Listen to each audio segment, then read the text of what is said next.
Well, I think the most important thing that I wanted them to understand was that political warfare is real warfare. That things that, there's a very small subset of the national security community that operates in this area. This is, black propaganda, psychological warfare, information warfare. And so what I was trying to do is present for, the president and his staff, an ontology, some way for them to understand what was happening to them beyond just them reacting to the political headlines of the day. And that got into, some of the specific tactics I knew we were seeing, right, where we had penetrations and subversion. We saw, a concerted propaganda campaign with the Russia hacked the election stuff. But to let them understand that there was a lot more organizational structure and decision making behind this that was obvious to somebody who knew what they were looking for. And in so doing, what I hoped to have them recognize is that there were countermeasures that they could put in place to deal with it.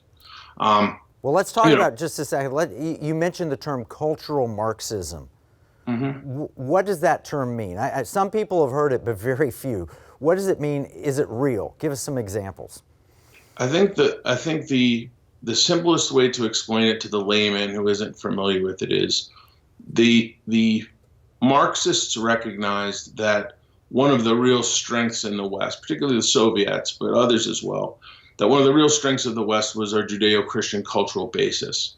So what they knew is that to get to the United States, you didn't need to completely invert the United States. You needed to move it away from its true north, which was, the belief in God, the idea that every individual is created in the image of God. And from that basis, you begin moving them off of that. And so they got into cultural institutions, our music, our movies, our literature, our art. And in so doing, they don't necessarily have to completely deform it. They just have to deform it a little bit. It becomes much less resistant to the Marxist belief system at that point. And you've seen it over the years. It's very real. What I think people misunderstand is that there's a degree of intention behind it that, you simply adopt by participating. Okay. And it's the nature of the design. There are a lot of people who are unwittingly Marxist, because of belief systems imparted upon them through the music they listen to.